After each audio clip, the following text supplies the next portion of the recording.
Hello everybody and welcome out to another ranked game in League of Legends. I just figured since the last video was so well received, I would make another one.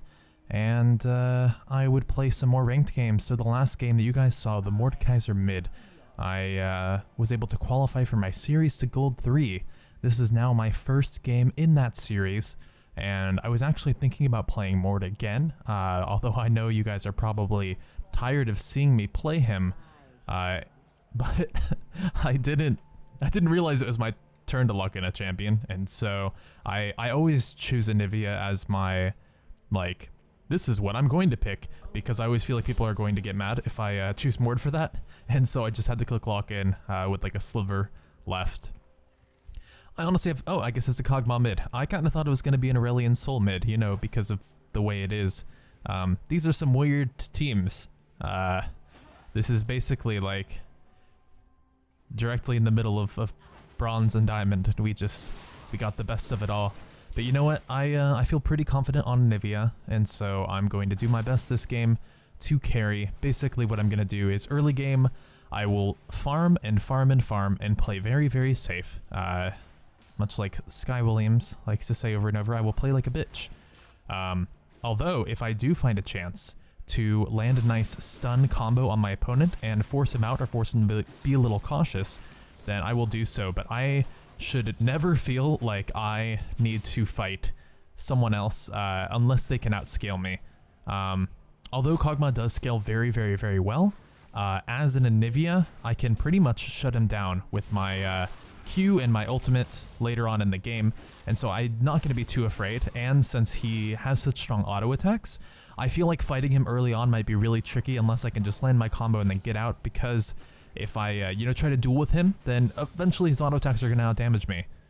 So I start out with Q because it's really the only useful ability on ANIVIA at level 1. Then I take 2 points of my E. Then I'll look at the jungler. And if I think that the jungler could potentially gank me and could be stopped by my wall, then I will take wall at level 4. If not, then I'll take a second point in Q, and I won't level up my wall until level 8 or 9. I'm trying to, yeah, I think it's 8. Because at level 8, you can't take a 5th point in your E, so you have to either choose it in Q or W. So I'll do W then. But right now, actually, since Aurelion Sol might be ganking me, and since his E doesn't have that long of a range, I'm going to take the wall, because I might be able to wall him off when he's not using his E, or when his E has already gone through. So right now you can see I landed one combo on the Kog'Maw, but ultimately I'm just going to farm and do my best to not lose the lane hard, because that's one thing, man. I get camped all the time, and I get super tilted, and so I've just learned that this beginning of the game, you know, I've just gotta chill out. I've just gotta calm down. You know, I'm ANIVIA. I'm here for the late game. But once I do have my ultimate, I can actually start to be pretty aggressive on my laning opponent. Since if you walk in and you throw the E, and then you press R under them, it'll freeze them. It'll give you that nice, frost passive that doubles the damage on your E. And that gives you some huge damage. And also, if you get either 2 ticks of your ult and your E, or you get like 1 tick of your ult and auto attack in an E, then it will pop Thunderlords, which is the mastery I took. I know that people are taking Thunderlords a lot less. Ouch. See, that's why I don't like to fight him, because his auto attacks just do more than my abilities can. If I miss my abilities, then my abilities don't do that much damage. Oh, there we go. I just love the burst that Thunderlords gives you, and it works so well on ANIVIA's kit. Some people take Deathfire Touch, but like you can see right now in this, oh, darn it, ouch. See, if I miss my Q, I'm not gonna go in. I'm gonna let him come to me next time, because it makes it much more easy to land the Q if they're running at you, rather than if they can run back and dodge. But see, when I go in straight like that, his auto attacks are just so strong. So I've used up my potions, but overall, I feel like I'm doing all right. I haven't died yet, so I'm doing great, really. But you can see Deathfire Touch would have been pretty much useless so far, because I haven't really hit him that much. Not that Thunderlords has been great either. Some people take Storm Eater Surge on ANIVIA, but I feel like since you have so many spells that can manipulate your opponent's mobility, other than like Boots of Swiftness, I don't know that ANIVIA actually needs that much movement speed from Storm Eater Surge. I would much rather kill them more easily than be able to move faster after I've used my combo. Because that's part of the issue, right? With a mage that's based so heavily on cooldowns like ANIVIA is, where if your Q and your E are down, you basically can't do much. So if you have that movement speed from Storm Eater Surge after using your abilities, what are you going to do with it? Because you just use your abilities, you know? That's kind of how I feel. I think Storm Eater Surge is really good on someone who can, you know, kind of spam abilities and combo them, like maybe a Pantheon, you know, who goes in, oh, I meant to press B, but I just BM'd instead. You know, if he combos someone down, then he gets some movement speed, and then his spells are obviously going to come up very, very shortly, and he uses some movement speed to stick on them. So, since this lane is actually pretty slow and easy, I am going to go ahead and grab a Tear of the Goddess. It's not something I always do, but it's something I like to do. I basically like to go for this build, and it's probably non-optimal, but you know what? Screw it. I'm going to do it anyway. And it's called the Fuck Mana build. And contrary to the name, it actually gives you a lot of mana, because then you don't have to worry about it for the rest of the game. And so I like to go for a Tear of the Goddess and a Rod of Ages. And sometimes I will even throw in a Chalice of Harmony into an Athene's Unholy Grail for just insane mana regen. But this game, I'm probably going to skip it. I guess it depends on who's strongest. If Kog'Maw and Aurelion Sol are the real threats, then I might actually grab it. But currently, I think, you know, I'm going to start second to Tier, then I'm going to grab a Rod of Ages, then I'm going to go into a Archangel Staff, and then if these guys are a little spooky, maybe an Abyssal Scepter. If not, then either a Zhonya's Hourglass or a Rabadon's Death Cap. I think that sounds like a plan. So right now, farming is pretty easy with my ultimate, and now that I can push out the wave, like I'm going to see Graves is going into his jungle, so I'm not actually going to take the Raptors, because I don't want to hold him back. If he would have run bot lane for a gank, then I would have taken Raptors. But maybe I can come down here for something. I think Thresh is coming in there to ward, so there's really no point in me going there. But, oh no, I'm a little scared. Oh wow, I do a lot of damage. Holy, I saw the Aurelion Sol and I was I was a little spooked. A little spookabooed, but man, I just dominated that Kog'Maw. Honestly, maybe if I had turned around at the Q, I might have been able to kill him, but I think one thing I need to stop doing is like seeing an opportunity to kill someone and taking it and screwing it up. I would much rather just, you know, play much more safely and take the kills that I know I can get. It's something that I've kind of been doing in Overwatch as well. I just, you know, sometimes I can get the sick 1v1 outplays, but there's so many times where you just don't, and it's just not worth it, man. It's just not worth it. So I got this blue. I took a little bit of damage, but that's why we have health potions, isn't it? And man, it was actually so nice seeing all the positive responses to the last League video, since it had been a while since I made, like, you know, a full gameplay and all that kind of stuff. And I'm really glad that you guys like watching me. I feel like my type of videos are for the people that just kind of want to like sit back and chill and watch some League of Legends or watch some Overwatch and just, I don't know, I feel like my voice is overall pretty relaxing, and I'm definitely not the most exciting or the most funny person, but hopefully it's at least somewhat interesting. Oh, there is an Aurelion Sol in there. I can see his little stars. And so, you know, maybe it doesn't even have the widest appeal, but that's okay, because I'm not making these videos to become the biggest YouTuber ever. I just want to entertain people, and if I grow, that's fun, but,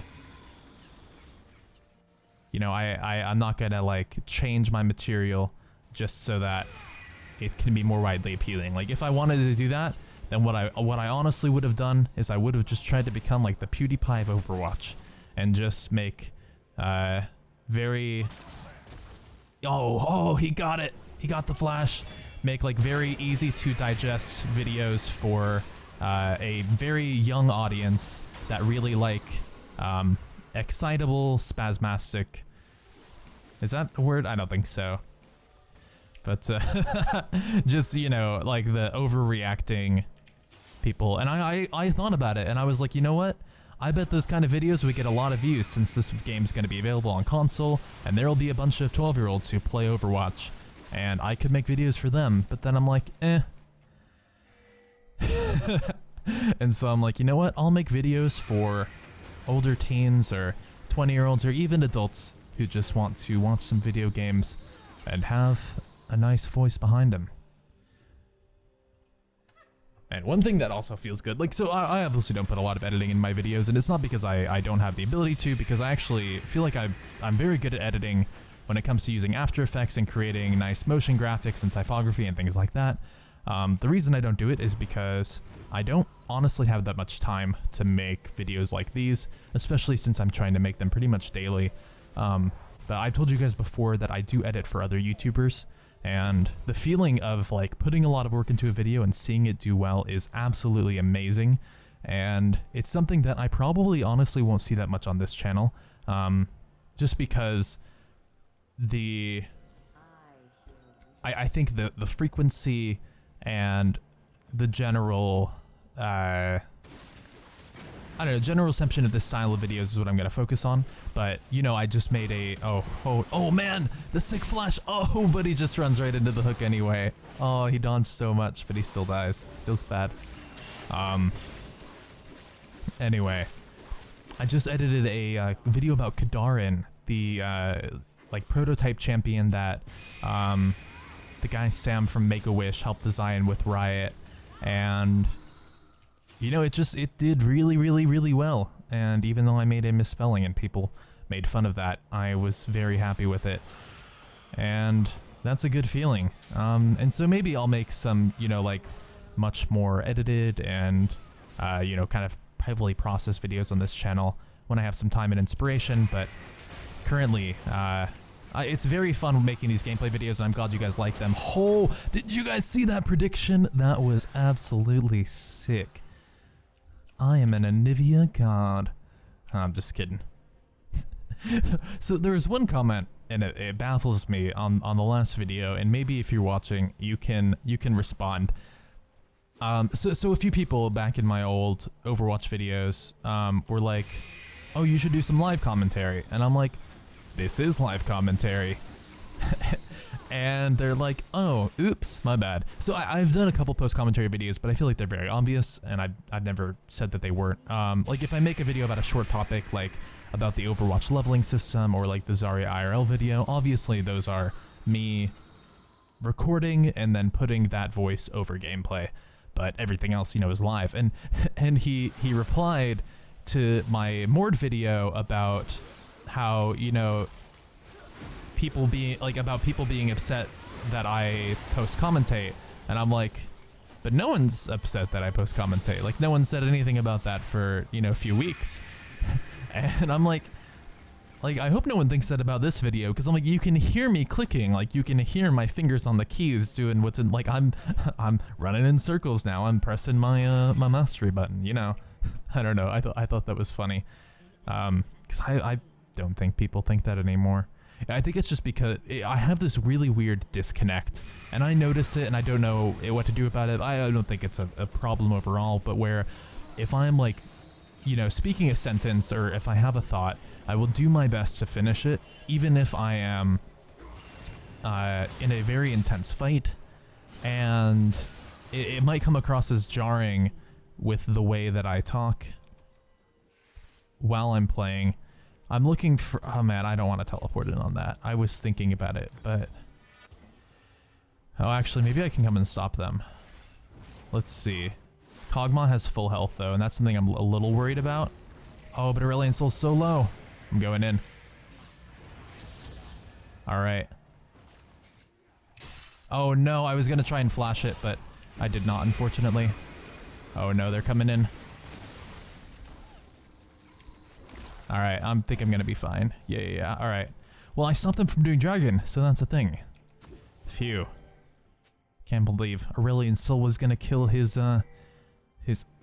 less developed sister. I watched the video of like all the Aurelian Soul interactions. I don't remember them all obviously because there's like 20 minutes of them, but it's so funny how much shade he throws at the dragon. There are so many lines for when he kills the dragon about how, like, you know, she's so underdeveloped and... Oh god. Oh, not like this. Wow, Aurelian's taking so much damage from those. Oh god, I'm gonna get out of here. Damn it. I couldn't. Oh, I tried so hard to get away from that Riven. At least I killed Aurelian. It was kind of weird how he just stood there killing the minions. But man, my team is not having the best game of their lives, but it's fine. I'm gonna show you guys how to carry. That's the goal. That's the goal, fam. We'll do our best. I'll just buy a couple potions to fill in my item slots, and then we'll go from there.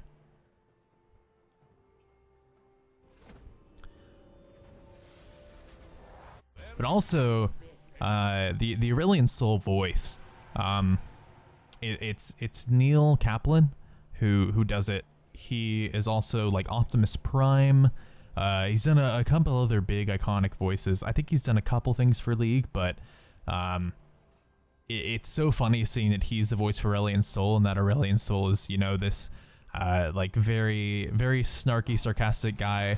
Cause Neil, like, I follow him on Twitter, right, and he seems kind of like that. Like he definitely has a very sarcastic tone to a lot of what he says, and so seeing him as Aurelian Soul, like you can imagine the voice of Aurelian Soul is at least somewhat like that in real life.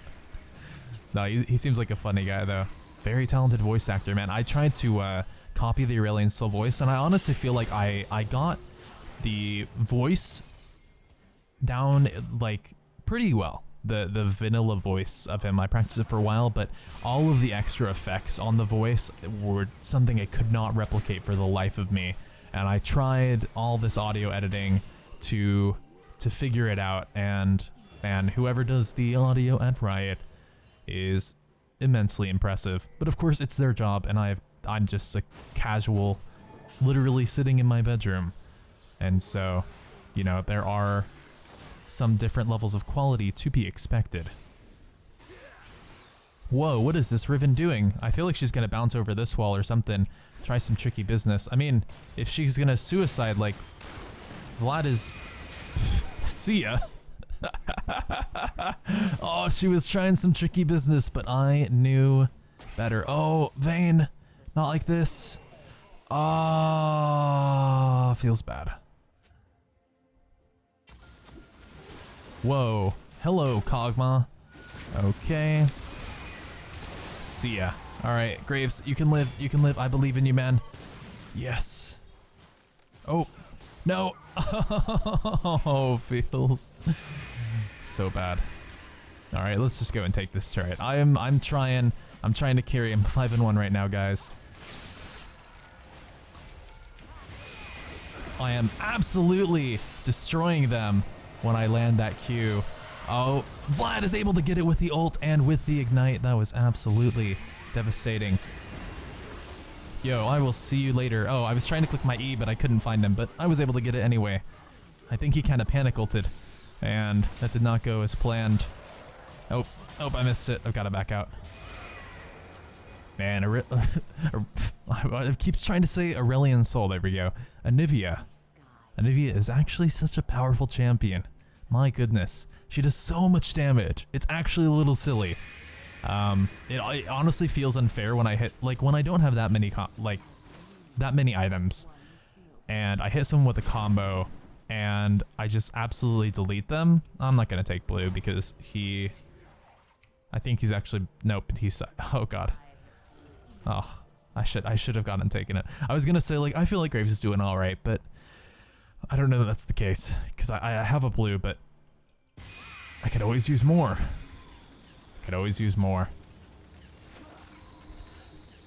But yeah, like, I mean, I have a Rod of Ages and a Tear of the Goddess, which is not a very developed item path so far, and I'm just able to destroy people. And it's because ANIVIA scales very, very, very well with levels. And so if you stay mid and farm a bit and get those levels, get that experience, you can destroy people, and then you scale up, you get your items. You get a lot of defensive items, which is what we're gonna go Rod of Ages, Archangels, probably, well, so right now, what I'm a little afraid of is that the Riven just goes ham on me and is able to combo me down in a fight, and so I'm thinking that the best way to avoid that is with... See you next time. Wow, that was a lot of damage from Kog'Maw, but you know what? I think that I'll be fine. I just gotta avoid that in the future. Man, that Aurelion Soul is not the smartest dragon in the sky. Oh god. Not like this. Oh! Easiest game of my life! Whew, look at that damage, that was absurd! Alright, I'm gonna flash out of there. I do not want to die. I know that I have my egg, but I hate getting egged and just watching myself go down. Especially with my, like, sometimes I'll have a team around and they'll just kind of fall back like, nothing to see here. And it's, oh, it's very tilting. Oh god. Whoa, that was weird. I like put my wall inside of him. Sometimes I do that and they like bug out and glitch in. It's actually hilarious. And I've all the time like killed someone because they were running away. And even though like they could have run around the wall, I basically put the wall on top of them and they just like glitch back and forth and we're able to just kill them, and it takes them like a second to get out of the wall. Maybe I play too much of this champion. Honestly, like I was thinking like, oh, I can record League gameplays like I record Overwatch gameplays, and you just choose a bunch of new champions. Man, I want to teleport down there. I just don't have any health. Like, I can kill the Aurelion, but I don't want to die. I'm so scared of dying. Maybe I should. Maybe do I just not have balls, guys? Is that my issue? I don't know. I feel like right now dying is probably the worst thing I can do, though. Anyway, like I was saying. What was I saying? That's probably not important.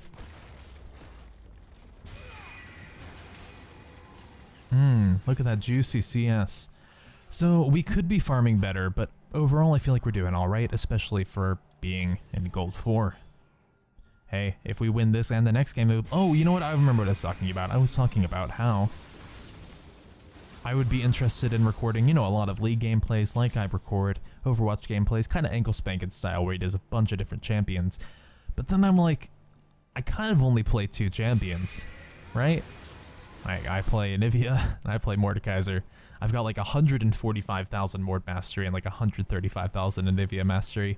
And then my next highest is Rengar, who I got to level 5 and then have not touched since. So he's like that at 30k or whatever it takes to get to level 5. There are some champions that I actually do really enjoy playing though that I will try out.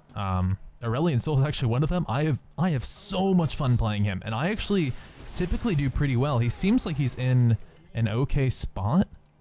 I keep looking for teleports, but it's again just that fear of like getting into a 1v2 situation and having the potential to kill them and messing it up.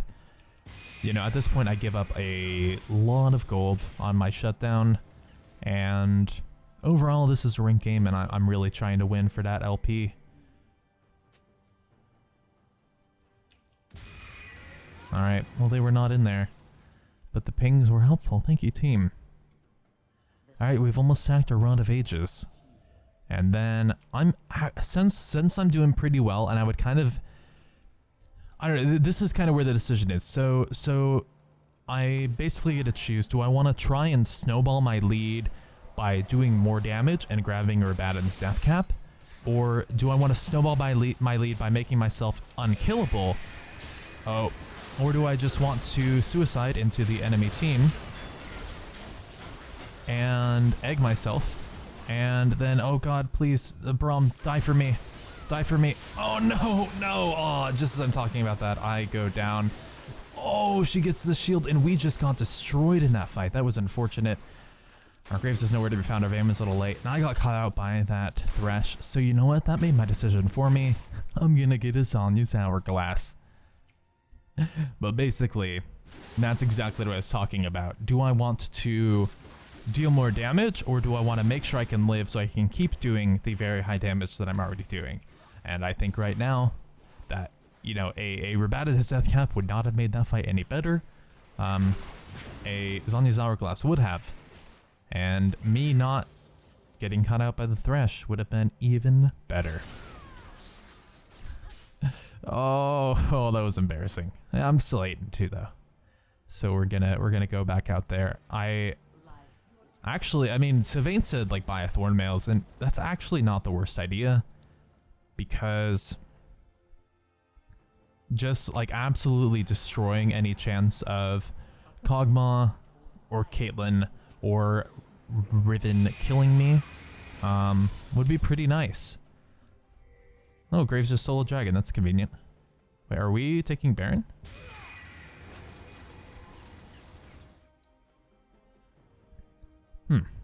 We'll see. But yeah, I would very much love to not die to any of them. And also, like, even though Kog'Maw primarily does magic damage, just the fact that he's going to be attacking me over and over might make the Thornmail a good choice. Oh, he goes in. I land the stun. I don't want to go in too far because I'm a little bit of a bitch, but I'm going to get the double kill with my ult there. Oh, baby. That was easy as pie. Easy as Sunday morning, even though it's Tuesday morning. You know what? Maybe my roommate saved me. Okay, I'm not that loud. But it's like 3:30 in the morning right now. 3:41 a.m. in case you guys were curious when I play my ranked games. That's like the only time I feel like playing ranked, and I don't know why that is. I actually just got back from the gym. Had a good workout. I'm going to stun the Aurelion Soul out there so that he can't flash in, but he's gonna be able to get into it anyway, and holy shit!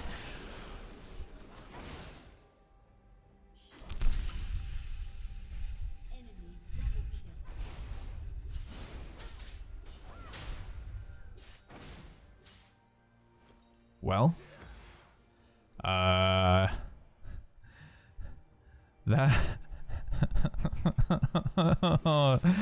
oh, that was very upsetting. Oh no, that was very upsetting. That was such a bad Baron call. I just went for it mindlessly because everyone pinged and the Graves started on it, and oh, Milk was a bad choice.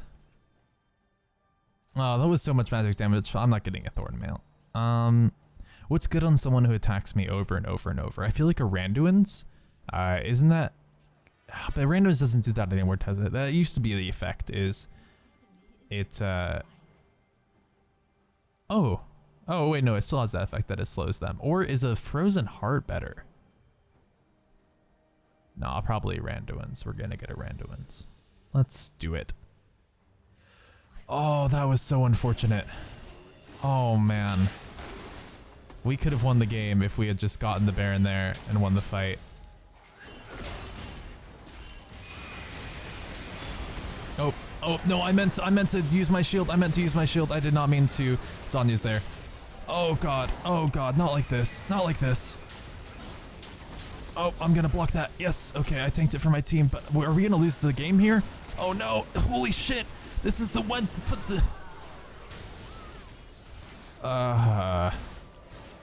Okay, obviously my Zonya's was a mistake, but I feel like losing the game here was not necessarily my fault entirely. Lag?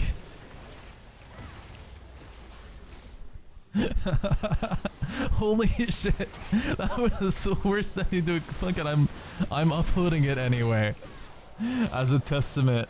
Just never, don't do Baron, kids. Don't do Baron. Please don't ever do Baron.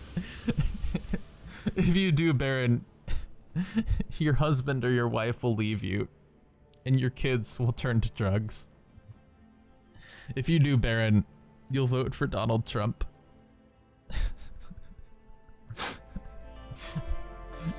Your kids will play consoles. Your dog will, I don't know, have an existential crisis. Don't do Baron kids. Peace.